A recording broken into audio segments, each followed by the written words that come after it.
vous aimerez quand j'ai fait des vidéos de ce style-là.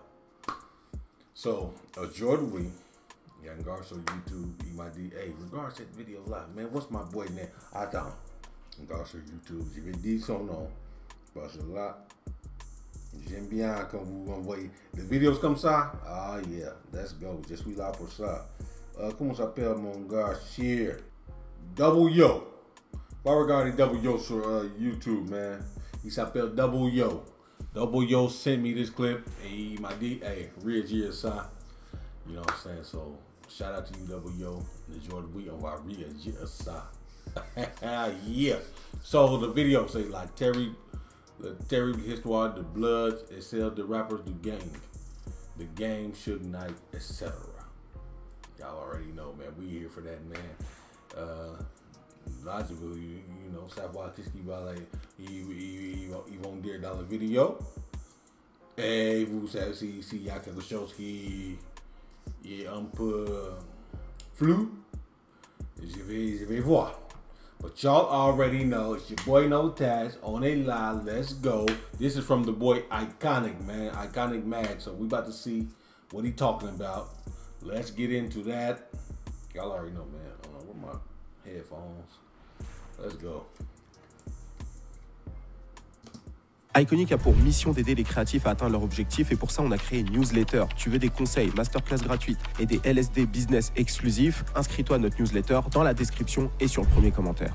Bon les gars, quel est le point commun entre Lil Wayne, The Game et Suge Knight? Bon, tu as vu le titre, tu sais très bien de quoi je vais te parler maintenant. Eh bien, les trois sont des Bloods. Depuis plus d'une vingtaine d'années, on voit que les Bloods sont très présents dans l'industrie du rap. Beaucoup de rappeurs de renom représentent les Bloods. D'ailleurs, Young Thug en fait également partie. Et dans cette vidéo, ce qu'on va faire, c'est qu'on va revenir sur l'histoire des Bloods parce qu'elle est très peu connue, parce qu'en réalité, elle est beaucoup plus complexe que celle des Crips. Et ensuite, on va parler des artistes qui sont affiliés à ce gang. Et là aussi, c'est intéressant. Yo tout le monde, ici c'est Chris d'Iconic et tu es branché sur un nouvel épisode de Affiliated. Donc si tu apprécies ce type de vidéo, n'oublie pas de liker, commenter et partager un maximum cette vidéo. Et surtout, n'oubliez pas de vous abonner. On est bientôt aux 500 000 abonnés. Avant de commencer cette vidéo, je dois vous dire quelque chose. Moi-même, je suis affilié au bleu.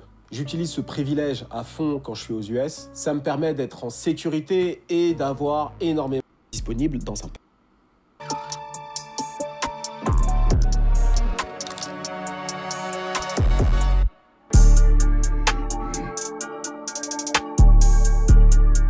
Contrairement aux Crips, l'origine des Bloods n'est pas aussi linéaire et clairement retraçable. À ce jour, on retrace deux provenances, Compton et Chicago. Commençons par la ville venteuse. Dans les années 60, un gang du nom des Black Pistons sème la terreur dans les rues de Chicago. Fondé par un certain Jeff Forte, le gang avait été initialement créé en réponse aux nombreuses ratonnades que... Hey man, free Chief Malik, man. Ça c'est Jeff Forte, Chief Malik, the Black Pistons de Chicago. Lui va dire tout ça. Mais lui est encore vivant. Il est en prison jusqu'à vie. Au Florence, Colorado. Florence, Colorado. Supermax. Et, you know, free Jeff Forte, man. Chief Malik, man. 5 times, man. And free all the 5 men, baby. Subissaient les Afro-Américains par les gangs blancs de l'époque, notamment les Rebels. Après la disparition de ces gangs blancs, les Black Pistons sont eux aussi devenus de véritables caïds dans la ville en appliquant les mêmes méthodes de racket que la mafia italienne et irlandaise qui les avait précédés. Donc quand je parle de racket, c'est clairement l'extorsion de fonds et bien sûr ils étaient aussi dans le trafic de drogue. Bloc par bloc, l'influence des Black Pistons s'étale progressivement sur toute la ville. Mais les ambitions de Jeff Forte s'étendent bien au-delà de la ville de Chicago. En 1969, T. Rogers, un jeune garçon ayant grandi au milieu des Black Pistons de Chicago, quitte la ville avec sa famille pour aller s'installer dans la West Coast, plus précisément 2924 Knife Avenue qui se trouve dans le sud-ouest de Los Angeles. Après s'être imposé parmi les autres garçons de son lycée, T. Rogers décide d'implanter les Black Pistons à Los Angeles. Et cela, il le fait en réponse aux nombreux gangs qui pullulaient déjà dans son quartier et dans les environs. Parmi eux, les Jungle Boys, les Brims, les Gladiators ou encore les Crips. À ce moment-là, comme je te disais un peu plus tôt, les Black Pistons étaient en pleine expansion et ce n'était plus simplement un gang de rue, mais une véritable organisation avec des règles, des régulations, afin d'éviter de vivre dans un chaos perpétuel. Jeff Forte a l'ambition de faire des Black Pistons une véritable organisation qui se concentre autour des questions sociales et communautaires, avec pour but de rétablir la paix dans les rues. Par exemple, le P de Black Pistons signifierait Peace, Prosperity, People and Power. À l'instar des Black Panthers qui déclinaient justement dans cette même période. En gros, l'idée c'était de créer un mouvement pendant qu'un autre était en train de mourir, mais qui représente plus ou moins les mêmes. Avant qu'ils ont dit the Black Pistons, c'était the Black Stone Rangers. What's up? What's up now? Hey, nothing. Hey, I just got a question for you real quick, man. What's that? I'm doing a video, and I got, I'm looking at this video, and this dude talking about the Black Pistone. My question is, when did the Black Stone Rangers go from El Rookin to Black Stone Ranger to Black Pistone? The Black Stone Rangers. Yeah. It's the beginning of everything. They started in 1959. 1959, the Black Stone Rangers. Harrington and Jeff Ford. Yeah. And when did Jeff Ford? It was 21 branches. It was 21 branches of Stones, and Jeff Ford and Bull was the big chief and the little chief of the nation. And when did the Black Pistone Nation start? The Black Pistone Nation came, and the Black Pistone started after Blackstone Ranger was Blackstone. And then from Blackstone, it went from Black Pistone in 69 or 7. It happened when David Bobsdale and Jeff Ford got some government money from the federal government, a grant. Yeah. And they got some millions. Jeff Ford did manage his, and then he went to prison for embezzlement. He ended up getting 5 years to life. And while he was in prison, they told him that he went back to the Black Pistone, that they gonna send him back to prison for the rest of his life. That's when he later came up with the El Rukins through the Morristown Strip of America. And this transpired in 1976. The El Rookin started in 1976? Yep. Okay. All right, that's all I want. I'm gonna call you back after I get done. All right, I appreciate it. All right. Love. So yeah, I had to, j'ai besoin de fact checking. So ça commence avec the Black Stone Rangers 1959. Après c'était Black Pistons 1969. Comme Chris a dit, et après le Black Pistons, ils ont commencé le El Rookin en 1976. C'est ça. Let's go, on est là, baby. Valeur. Avec l'autorisation du Main 21, T. Rogers lance les Black Pistons à Los Angeles. Et il les nomme les City Stones, la division West Coast des Black Pistons. À même pas 10 minutes de son quartier, qu'il nomme la City, un quartier nommé Baldwin Village va permettre aux Stones de réellement du Main 21, T. Rogers lance les Black Pistons à Los Angeles. Et il les nomme les City Stones, la division West Coast des Black Pistons. À même pas 10 minutes de son quartier, qu'il nomme la City, un quartier nommé Baldwin Village va permettre aux Stones de réellement s'étendre et de s'imposer dans le secteur. À entendre le nom Baldwin Village, on pourrait croire que c'est un quartier pavillonnaire réservé à une communauté CSP plus noire, avec des familles simplement qui se seraient éloignées du ghetto et de la délinquance. Eh bien, c'était le plan initialement. Baldwin Village était fait pour ça, sauf que le plan a échoué. I go hard in the pain. I won't die for it. Surnommé par les locaux The Jungle, dû au nombre de plantes exotiques qui ornent les rues du quartier, Baldwin Village est un quartier qui se situe légèrement au sud de Crenshaw, donc pas très loin encore une fois de The City, le quartier de T. Rogers. Pour info, le film Training Day avec Denzel Washington a été tourné à Baldwin Village. Vous savez à qui vous avez affaire? C'est moi la police! Et je fais la loi ici! Vous faites qui habiter? Et le clip Hard in the Pain de Waka Flocka a également été tourné là-bas. D'ailleurs, T. Rogers y fait plusieurs apparitions. Remember what I talked about? Sometimes you, sometimes me, always us. 1, 2, 1, 2. Forgive me. Come on now. Et donc T. Rogers va aller à la rencontre des gangsters de Baldwin Village. Et le gang sur place s'appelle les Jungle Boys. Et en fait, il y a une fusion qui va opérer entre les City Stones et les Jungle Boys. En fait, les choses vont venir totalement naturellement étant donné que beaucoup de membres des Jungle Boys étaient déjà des Black Pistons. Donc la fusion va arriver assez naturellement pour créer les Jungle Stones. Et la deuxième raison qui va les pousser à fusionner assez naturellement, eh bien, les deux ont un ennemi commun. Et cet ennemi, c'est un gang local en pleine expansion qui commence à réellement semer la terreur dans tout Los Angeles. Ces derniers repeignaient les blocs en bleu après les avoir annexés. Leur père fondateur est devenu si populaire que Jamie Foxx l'a incarné dans son propre biopic. Et Snoop Dogg est devenu leur plus grand ambassadeur. Tu l'as compris, je parle ici des Crips.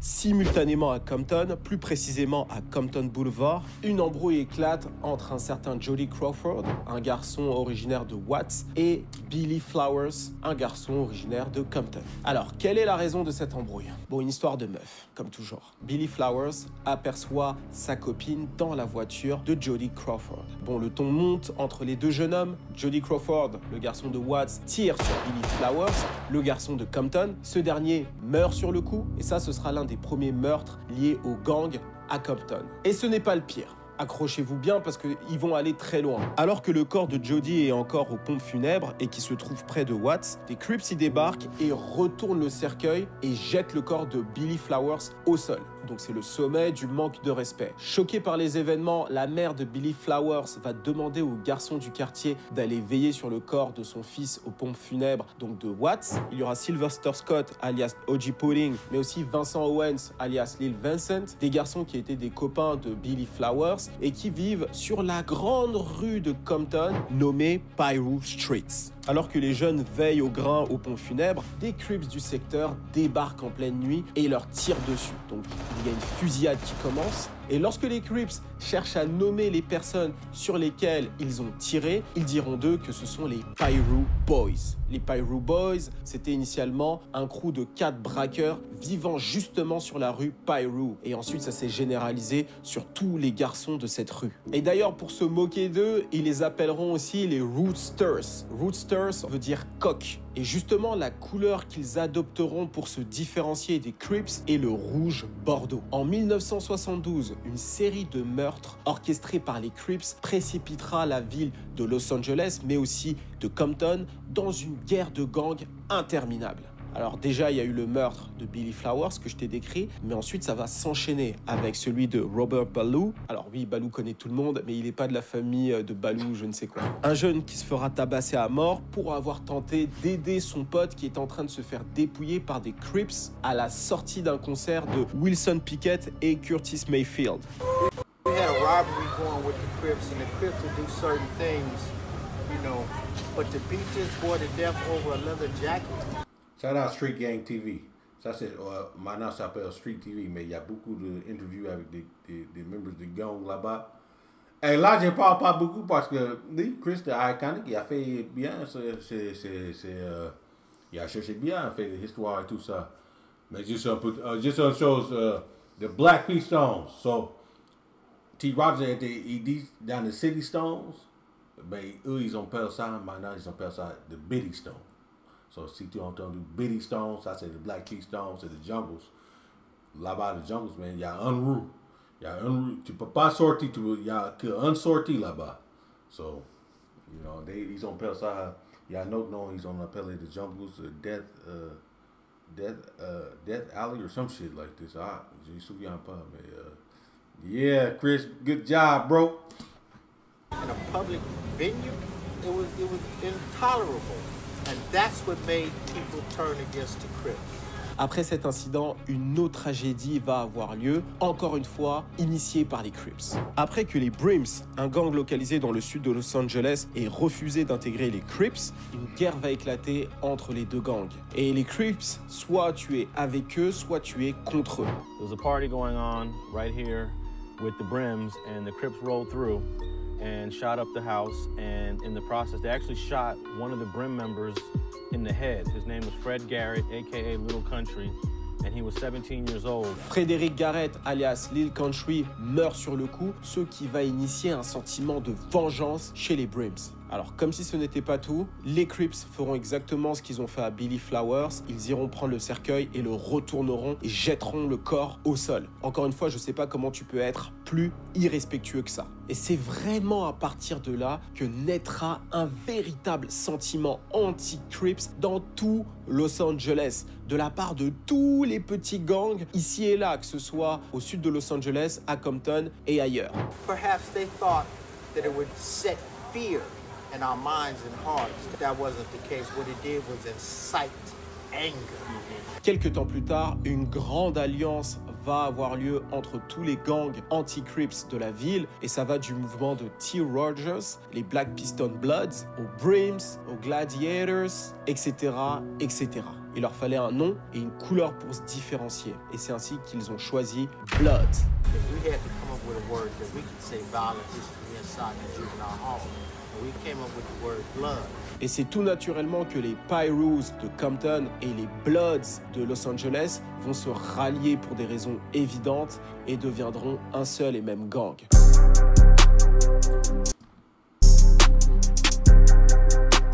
Bon là on va parler des rappeurs qui ont fait la promotion des Bloods et qui ont en quelque sorte contribué à rendre ce gang populaire. C'est bizarre de dire ça comme ça mais c'est la réalité. Tout d'abord Suge Knight. La première fois que l'on entend parler des Bloods, c'est avec Death Row et Suge Knight. Même si le boss du label n'en parlera jamais ouvertement, déjà parce qu'il n'est pas rappeur et que ça a toujours été un businessman, Suge n'hésitera pas à montrer tous les signes d'appartenance à ce gang, notamment en portant les couleurs, en faisant les signes de main et bien sûr en engageant des Bloods en tant que sécurité de Death Row. Ayant grandi à Compton, c'était presque naturel pour lui de devenir un Pyru Bloods et plus précisément un Mob Pyru. Par contre, Suge Knight n'a jamais eu de position importante dans ce gang. C'était juste... Attends, j'ai arrêté là parce que ça c'est faux. Suge Knight et Death Row, c'était pas le premier Bloods qu'on a connu dans le rap. Premier, DJ Quick et même Mac 10. Là, on a entendu de Death Row et tout ça, mais DJ Quick était, lui, il était avant que, before on a commencé de connaître le Bloods avec Suge Knight. On a commencé de connaître le Bloods avec Suge Knight, c'est 1993 ou 94. Parce qu'il n'y avait pas de, il ne monte pas, mais on a bien vu qu'il y avait des Bloods là-bas. Quand Tupac est arrivé, on a bien vu ça. Mais avant ça, non, je ne vais pas laisser ça faire. C'est DJ Quick le premier. DJ Quick. Et après, tu peux dire Suge Knight si tu veux, mais pour moi, c'est Mac 10. DJ Quick et Mac 10.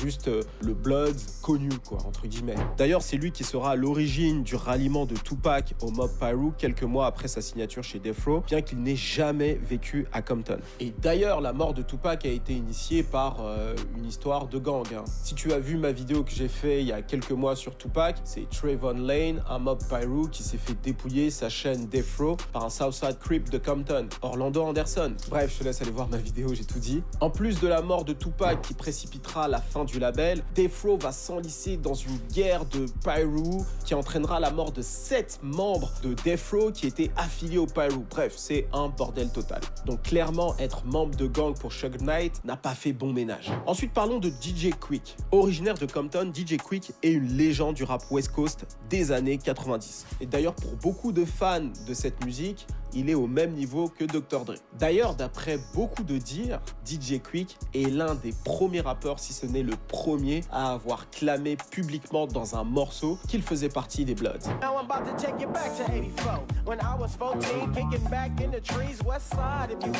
Et c'est également l'un des artistes à avoir le plus popularisé le Blood Walk.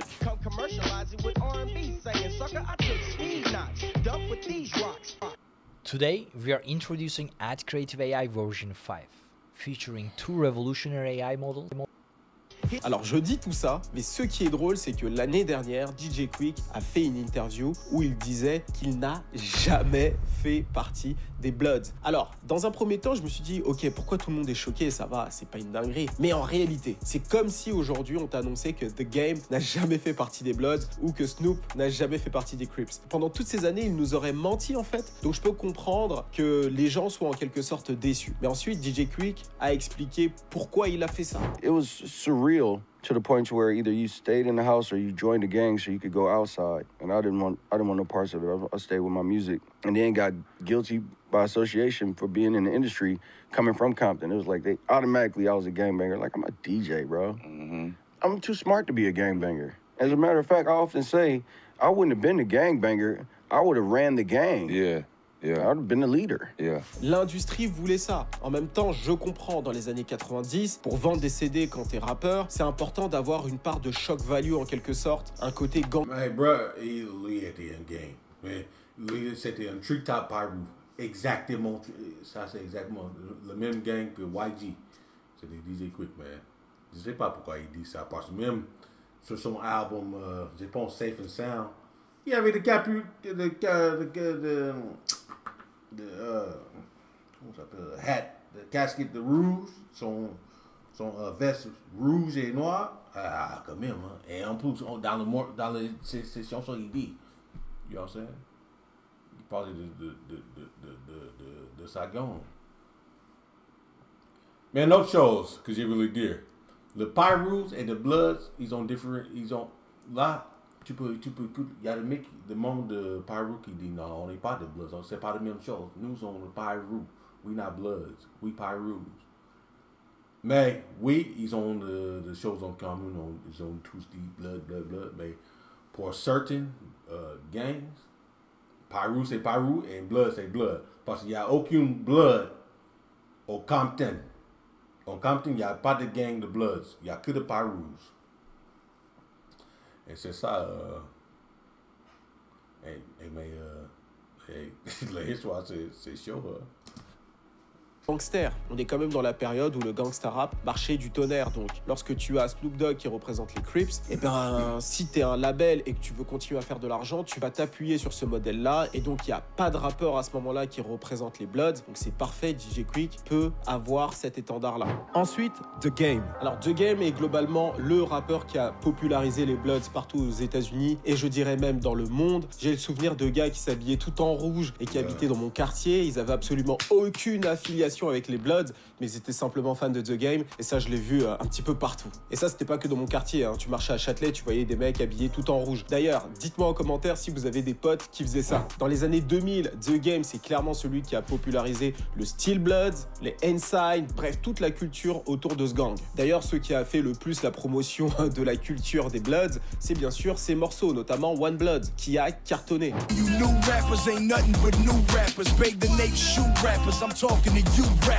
Alors maintenant, assez parlé de la West Coast. Le gang des Bloods s'est étendu partout aux États-Unis et je dirais même dans le monde, à commencer par New York. En 1993, le gang West Coast arrive petit à petit à New York par le biais des prisons. Alors d'après mes recherches, ça a commencé à Rikers Island. Tu as les Noirs américains qui ont décidé de se rassembler pour justement faire face aux gangs latinos. Et c'est de là que les premiers gangs Bloods ont vu le jour, notamment UBN, United Blood Nation, fondé par O.G. Mac, alias Omar Portier, et O.G. Deadeye, alias Leonard Mackenzie. Et tu as eu ensuite d'autres gang Bloods qui ont vu le jour, notamment Sex Money Murder, un gang originaire du Bronx, fondé par Pistol Pete. Et une fois que les gangsters ont commencé petit à petit à adhérer à ces gangs dans les années 90, ça a ensuite touché les rappeurs. Et à ma connaissance, le premier groupe de rap qui a représenté les Bloods à New York n'est d'autre que le Dipset. Et en particulier Jim Jones. Alors les fans du Dipset, vous vous rappelez de Taliban par exemple? En fait, tout ça c'était des 7 Bloods. Mais parlons de Jim Jones, parce que c'est vraiment lui qui a les deux pieds dedans. Avant de rencontrer le succès, les gens qui l'entouraient, en particulier ses grands, étaient les premiers Bloods de New York. Et c'est comme ça que lui-même est tombé là-dedans. Like, nigga, you blood. It ain't nothing you could do about it. You blood. From this day on, when you see us throw it up, you be putting way more work in than half these Bloods that be out here and things like that. So you the homie now. When you see us throw it up, nigga, that's just that. And that's how that went. Right. And with that, started to come to music. Nigga, look at, hey, He seems to be, he recording his one, man. He regarding the soul. Man, regarding the camera, bro. Y'all booed the Mickey D Club, Jim Johnson. Man, on Vera. Music and the notoriety came to power. Et donc en devenant célèbre et en gagnant beaucoup d'argent, il prend de l'influence et il commence à devenir quelqu'un d'important dans sa communauté en quelque sorte. Et c'est notamment là qu'il commence à s'entourer de gros bras autour de lui, notamment Mel Matrix, membre du Nine Trey Gangsta Bloods. Alors peut-être que ce nom de gang te dit quelque chose. Oui, c'est le gang que 6ix9ine a fait couler à lui tout seul, en les balançant absolument tous. Et donc revenons rapidement sur Jim Jones. L'un des premiers morceaux qu'il fait en solo qui fait parler, c'est Certified Gangster. Alors pour ceux qui connaissent un petit peu le morceau, vous savez que c'est un classique du Dipset. Et d'ailleurs sur ce morceau, en featuring, il y avait The Game. Et c'est le The Game avant qu'il ait signé chez 50 Cent et Dr. Dre. Il était dans les pourparlers à ce moment-là. C'était en train de se faire. Et pourtant, il fait un morceau avec Jim Jones. Et ce morceau... Ok. Harlem just like Compton, that's just how I roll. Red bandana wrapped around a chrome 44. Et en réalité, ce morceau... Just how I roll, red bandana wrapped around a chrome 44. Et en réalité, ce morceau-là était là pour montrer la solidarité des East Coast Bloods et des West Coast Bloods. C'est d'ailleurs pour ça que tu vois Jim Jones en Californie. Donc voilà, c'était la petite info. Alors globalement, ce qu'il faut savoir sur New York, c'est que c'est une ville qui est majoritairement Bloods. Tu as pas mal d'autres artistes qui sont affiliés au gang. Je pense notamment à Cardi B. Nicki Minaj qui est aussi plus ou moins affilié au Mac Balla Family, également l'un des premiers gang Bloods de New York. Tu as K-Flock ou encore Casanova. I keep saying that. Hey, OC, DMX, bruh. DMX, OC, hein. Là, DMX, c'est un blood OC. Gorillas and the apes every time you move. What's this movement about? Oh, nah, you know, regular blood shit. You know what I'm saying? D'ailleurs, à ma connaissance, le seul rappeur Crip de New York qui est vraiment célèbre, c'est Pop Smoke. Je sais pas s'il y en a un autre. Maintenant, parlons du sud. Dave East. Hold on, bro. Dave East is a Crip. Come on, man. Give respect to the cousins. Et on va se concentrer ici sur Lil Wayne et ensuite on va un petit peu parler d'Atlanta. Live from the 504, it's Mr. Crazy Flow jumping like a bungee, no rope. Even in the dungeon I glow, even if it ain't sunny I glow. If it ain't about money I go nowhere, I'm nailed to the flow. Putain, Lil Wayne c'était vraiment incroyable à l'époque. Putain, ça me rend nostalgique tout ça. Et ça me rajeunit pas non plus. Bref, au milieu des années 2000, Lil Wayne a commencé sérieusement à porter le Red Rag et à représenter les Bloods. Alors au départ, lorsque je voyais tout ça, je me disais que c'était un moyen pour lui, je sais pas, de renouveler un petit peu sa DA, sa communication, etc., son look, son style. Mais en réalité, c'est beaucoup plus deep que ça. Il se trouve que Lil Wayne est un véritable mob pyro. Alors comment ça s'est fait puisqu'il est de la Nouvelle-Orléans et que là-bas, techniquement, il n'y en a pas beaucoup. Alors d'après mes recherches, cette filiation s'est créée suite à l'ouragan Katrina en 2005 et que l'un de ses meilleurs amis doit quitter la Nouvelle-Orléans pour aller s'installer à Compton. Là-bas, il fera la rencontre de plusieurs Bloods, dont un certain Terminator. Bon, clairement, à entendre son nom, lui, sa passion, c'est pas d'aller cueillir des champignons le samedi matin. Et donc ce Terminator-là, c'est un authentique mob pyro. Ce dernier intègre le meilleur ami de Lil Wayne, et lorsque ce dernier revient à la Nouvelle-Orléans, il apporte à tout le monde un petit peu toute cette culture des Bloods, suite à quoi Lil Wayne fera la connaissance de Terminator et intégrera les mob pyro dans la même période. Ce qui explique notamment pourquoi Lil Wayne et Cash Money ont plusieurs fois collaboré avec des artistes qui sont des Bloods de la côte ouest, parmi eux Mac 10, J-Rock, Glasses Malone et bien sûr The Game, mais cette fois-ci à plusieurs reprises.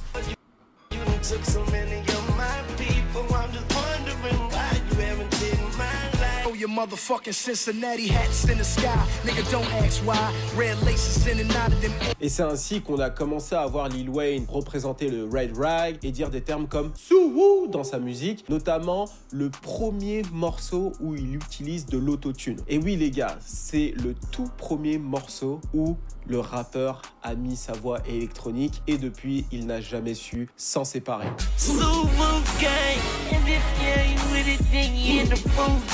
Et d'ailleurs, lorsque le rappeur se retrouve en prison, il sera mis en face de ses responsabilités de mob pyro. Two big niggas came to my cell, pull me out that motherfucker, put me in the pantry, close the door, pull my shirt up, had a magazine. You are blood in this prison. You are classified as a blood. So we will be watching you very closely. Et ensuite, Atlanta. Alors d'après... We gonna stop that right now. I listen, j'ai écouté. But hold on, man. Il y a une important information que mon gars Chris là, il n'a pas cité. Cash Money a commencé. Et là, vous pouvez regarder tous, là de choses que j'ai dit, c'est la vérité. Ils ont commencé de parler de Bloods et tout ça quand ils avaient signé Mac 10. Avant qu'ils aient signé Mac 10, il n'y a pas de Bloods, il n'y a pas de ça. Et ça, c'est avant Katrina. Ils avaient commencé you know what I'm saying? C'est Mac 10 qui a ramené cette style-là, cette affiliation au Cash Money, man. Avec Lil Wayne Birdman. Le deux là. Ça, c'est le major, le deux qui, you know what I'm saying? You had Birdman talking about 5-star general et tout ça. C'est Mac 10. Grâce à Mac 10, c'est pas de grâce. L'histoire avec le Mob Piru, ça, peut-être, après lui, il voulait être, you know, peut-être ça, c'est vrai, mais c'est Mac 10 qui a rendu l'affiliation de Bloods avec Cash Money. Et vous pouvez regarder ça, quand ils ont signé Ball, Banger Ball, j'ai pensé l'album de Mac 10 qu'il a signé avec Cash Money, ça s'appelle Banger Ball, quelque chose comme ça. Mais regarde ça, et vous verrez. You know what I'm saying? Et ça, c'est un plus, et même, il était passé, là, il était pas, il faut dire la vérité, man. Under the Premier Blood, c'était Mac 10, c'était DJ Quick. Et en plus, il a fait, lui n'a pas parlé de vidéo, mais lui a, Lil Wayne a fait une vidéo avec The Menace.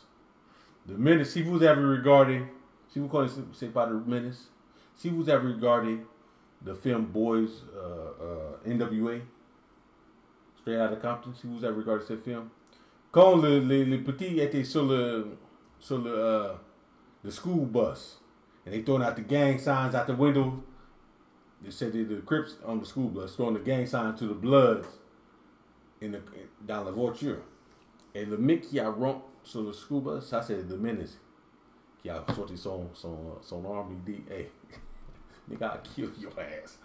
Ça c'est The Menace. Et Lil Wayne a fait un featuring avec The Menace. Il y a une histoire pour ça. J'ai parlé, on écoute lui et après j'ai parlé de l'histoire de cette featuring. Beaucoup, Atlanta, c'est vraiment l'une des dernières villes qui a été conquise par les gangs de LA. En tout cas, c'est les dires de 21 Savage. Et là-bas, aujourd'hui, les Bloods et les Crips sont très présents, et notamment auprès des rappeurs. Alors, tu as bien sûr Young Thug, qui fait partie des Sex Money Murder. C'est d'ailleurs l'un des plus gros gangs des Bloods dans la ville. C'est justement en se basant sur l'appartenance à ce gang des Bloods, et bien sûr de YSL, qu'ils essaient de faire appliquer la loi RICO sur lui. Show the jury one hand sign signifying sex money murder. What does that mean? Et sinon, tu as 21 Savage qui fait partie du gang des 21 et de Slaughter Gang et de 4L et de Sex Money Murder. Et d'ailleurs, dans sa musique, il clame haut et fort son appartenance.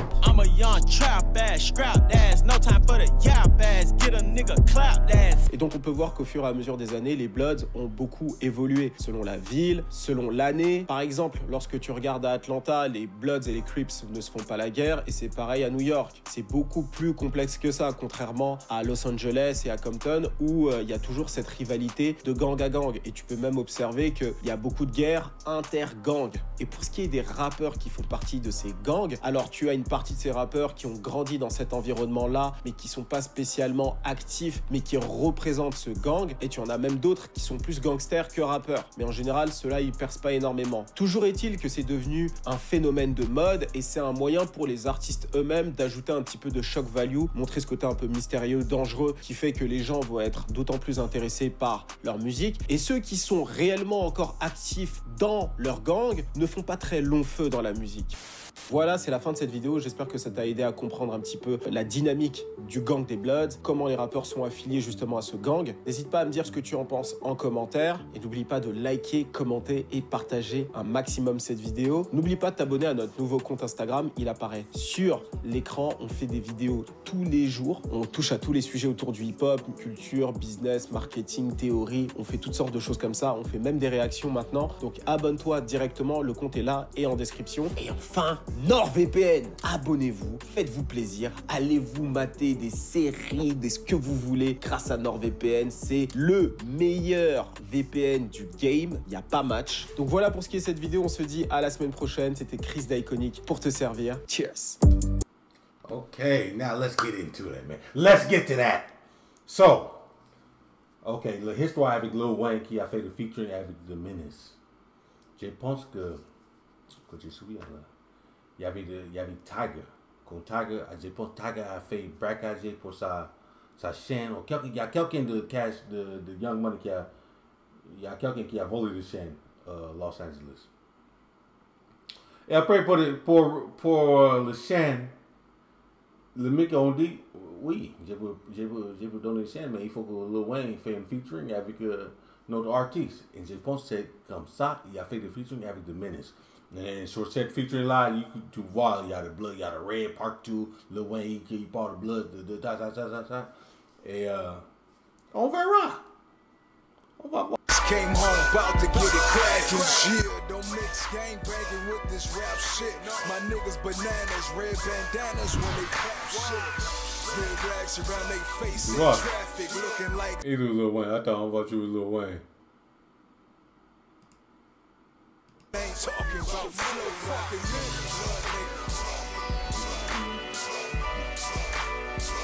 non, je veux pas jouer tout ça. Mais yeah, hey, ben, en vrai, man, des rappers comme ça, je veux dire comme Lil Wayne, je veux pas dire Young Thug et des artistes là-bas, parce qu'on sait, là, je pense que lui, ils ont grandi avec ça, mais Lil Wayne, lui a fait ça après, il était quoi, 25 ans, il voulait join the gang, comme Lil Wayne, et il y a deux mecs qui n'est pas cité.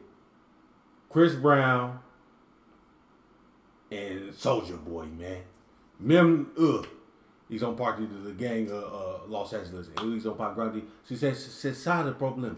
Le mec, il n'a même pas grandi dans la ville, mais il voulait être partie de la gang de là-bas. Tu vois?